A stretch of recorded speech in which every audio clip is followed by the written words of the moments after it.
ನಮಸ್ಕಾರ ವೀಕ್ಷಕರೇ, ಎಪಿಸೋಡ್ನಲ್ಲಿ ಇವತ್ತಿನ ಎಜುಕೇಷನಲ್ ಅಪ್ಡೇಟ್ಸ್ ಬಗ್ಗೆ ಮಾಹಿತಿ ನೀಡಲು ಹೋಗ್ತಾ ಇದ್ದೀನಿ. ಮುಂದೋಕ್ಕಿಂತ ಮುಂಚೆ ಇದುವರೆಗೂ ಚಾನಲ್ಗೆ ಸಬ್ಸ್ಕ್ರೈಬ್ ಮಾಡಿದ್ದಿಲ್ಲ ಅಂದರೆ ಸಬ್ಸ್ಕ್ರೈಬ್ ಮಾಡಿ ಹಾಗೂ ಬೆಲ್ ಬಟನ್ನ ಪ್ರೆಸ್ ಮಾಡಿ ಮುಂದೆ ಅಪ್ಲೋಡ್ ಮಾಡುವಂಥ ವಿಡಿಯೋಗಳ ನೋಟಿಫಿಕೇಷನ್ಗಾಗಿ ಹಾಗೂ ನೀವು ಕ್ವಿಕ್ ಅಪ್ಡೇಟ್ಸ್ಗಾಗಿ ಟ್ವಿಟರ್ ಮತ್ತು ಇನ್ಸ್ಟಾನಲ್ಲೂ ಸಹ ಫಾಲೋ ಮಾಡ್ಬೋದು. ಅದರ ಐಡಿ ನನಗೆ ತೋರಿಸ್ತಾ ಇದ್ದೇನೆ. ಮೊದಲನೇ ಅಪ್ಡೇಟ್, PU ಉತ್ತರ ಪತ್ರಿಕೆಗೆ 71,000 ಅರ್ಜಿ ಅಂತ ಹೇಳಲಾಗ್ತದೆ. ಅಂದರೆ PUC ಸ್ಕ್ಯಾನ್ಡ್ ಕಾಪಿಗೆ, ಅಂದರೆ ದ್ವಿತೀಯ PUCಯ ವಿದ್ಯಾರ್ಥಿಗಳು ಸ್ಕ್ಯಾನ್ಡ್ ಕಾಪಿಗೆ 71,000 ಅರ್ಜಿಗಳನ್ನು ಹಾಕಿದೆ.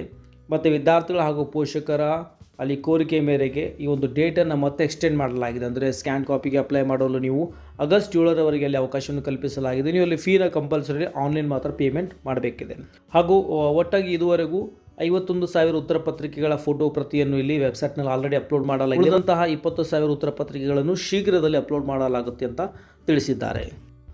ಕರ್ನಾಟಕ CET ಫಲಿತಾಂಶದ ಬಗ್ಗೆ ಮಾತಾಡಬೇಕು ಅಂತಂದರೆ ಉಪಮುಖ್ಯಮಂತ್ರಿ ಡಾಕ್ಟರ್ ಸಿ ಅಶ್ವತ್ಥನಾರಾಯಣ ಅವರು ಹೇಳಿರುವ ಹಾಗೆ ಆಗಸ್ಟ್ 20ರೊಳಗಡೆ CET ಫಲಿತಾಂಶ ಪ್ರಕಟ ಮಾಡಲಾಗುತ್ತೆ. ನಂತರ ಆನ್ಲೈನ್ ಕೌನ್ಸಿಲಿಂಗ್ನು ನಡೆಸಲಾಗುವುದು ಅಂತ ಹೇಳ್ತಾರೆ. ವಾರದಲ್ಲಿ ಇಂಜಿನಿಯರಿಂಗ್ ಕಾಲೇಜುಗಳೊಂದಿಗೆ ಚರ್ಚೆ ಮಾಡಿ ಸೀಟು ಹಂಚಿಕೆ ವಿಚಾರದಲ್ಲಿ ಕ್ರಮ ಕೈಗೊಳ್ಳಲಾಗುವುದು ಅಂತ ಹೇಳಿದ್ದಾರೆ. ಮತ್ತು ನೀಟ್ ಬಗ್ಗೆ ಮಾತಾಡಿದರೆ ಇದುವರೆಗೆ ಅವರಿಗೆ ಯಾವುದೇ ರೀತಿ ಸ್ಪಷ್ಟ ಮಾಹಿತಿ ಬಂದಿಲ್ಲ. ಮತ್ತು ವೈದ್ಯಕೀಯ ಸೀಟು ಹಂಚಿಕೆ ವಿಚಾರದಲ್ಲಿ ವೈದ್ಯಕೀಯ ಶಿಕ್ಷಣ ಸಚಿವರು ಕ್ರಮ ಕೈಗೊಳ್ಳಲಿದ್ದಾರೆ ಎಂದು ತಿಳಿಸಿದ್ದಾರೆ. ಈಗ ನೋಡೋಣ SSLC ಫಲಿತಾಂಶದ ಬಗ್ಗೆ. ನಿನ್ನೆ ಭಾಳಷ್ಟು ಟ್ರಸ್ಟೆಡ್ ವೆಬ್ಸೈಟ್ಸ್ಗಳು ಮತ್ತು ಆಮೇಲೆ TV ಚಾನಲ್ಗಳು ಇದಲ್ಲದೆ ಮತ್ತು ನ್ಯೂಸ್ ಪೇಪರ್ನಲ್ಲಿ ಸಹ ಬಂದಿತ್ತು ಆಗಸ್ಟ್ 7ಕ್ಕೆ SSLC ಫಲಿತಾಂಶವನ್ನು ಪ್ರಕಟಿಸಲಾಗುವುದು ಅಂತ ಹೇಳಿ. ಇನ್ನೇ ಫೇಸ್ಬುಕ್ ಲೈವ್ ಮಾಡಿರುವಂತಹ ಶಿಕ್ಷಣ ಸಚಿವರು ಇದೊಂದು ಗಾಳಿ ಸುದ್ದಿ ಇದೆ, ಇದುವರೆಗೂ ನಾವು ಸಮಾಲೋಚನೆ ಮಾಡಿಲ್ಲ ಯಾವಾಗ ರಿಸಲ್ಟ್ ಅನೌನ್ಸ್ ಮಾಡಬೇಕಂತ, ಹಾಗಾಗಿ ನಾಳೆ ರಿಸಲ್ಟ್ ಅನೌನ್ಸ್ ಆಗುವುದಿಲ್ಲ. ಆಗಸ್ಟ್ 7ರಂದು ಫಲಿತಾಂಶ ಪ್ರಕಟವಾಗುವುದಿಲ್ಲ, ಭಾಳ ಬೇಗನೆ ಸಮಾಲೋಚನೆ ಮಾಡಿ ಅದರ ಬಗ್ಗೆ ನಿರ್ಧರಿಸ್ತೇವೆ ಅಂತ ಶಿಕ್ಷಣ ಸಚಿವರು ಹೇಳಿದ್ದಾರೆ. ಈಗ ಅಗ್ರಿ ಪ್ರಾಕ್ಟಿಕಲ್ಗೆ ಸಂಬಂಧಪಟ್ಟ ಹಾಗೆ ಇನ್ಫಾರ್ಮೇಷನ್ ಹೇಳಬೇಕು ಅಂತಂದರೆ ಸುಮಾರು 90,000ಕ್ಕಿಂತಲೂ ಹೆಚ್ಚು ಅಲ್ಲಿ ಅಗ್ರಿ ಪ್ರಾಕ್ಟಿಕಲ್ಗಾಗಿ ಅರ್ಜಿಯನ್ನು ಸಲ್ಲಿಸಲಾಗಿದೆ. ಹಾಗಾಗಿ ಅವುಗಳಿಗೆ ಪರೀಕ್ಷೆಯನ್ನು ನಡೆಸೋದು ಭಾಳಷ್ಟು ಕಷ್ಟವಾಗುತ್ತೆ ಅಂತ ಎಲ್ಲ ಅಗ್ರಿ ಯೂನಿವರ್ಸಿಟೀಸ್ಗಳಲ್ಲಿ ಕರ್ನಾಟಕ ಸರ್ಕಾರಕ್ಕೆ ಒಂದು ಮನವಿ ಮಾಡಿಕೊಂಡಿದ್ದಾರೆ. ಏನಪ್ಪ ಅಂದರೆ ಈ ವರ್ಷ ಪ್ರಾಕ್ಟಿಕಲ್ ಎಕ್ಸಾಮ್ ಬೇಡ ಅಂತ ಹೇಳಿ. ಅದಕ್ಕೆ ಕರ್ನಾಟಕ ಸರ್ಕಾರ ಸಮ್ಮತಿ ಸಹ ನೀಡಿದೆ. ಸೊ ಇದು ಇನ್ನೂ ರಾಜ್ಯಪಾಲರಿಗೆ ಅಲ್ಲಿ ಆ ಒಂದು ಮನವಿ ಪತ್ರ ಹೋಗಿದೆ. ಅದರ ಬಗ್ಗೆ ಇನ್ನೂ ಅಲ್ಲಿ ಸ್ಪಷ್ಟ ಮಾಹಿತಿ ಬಂದಿಲ್ಲ.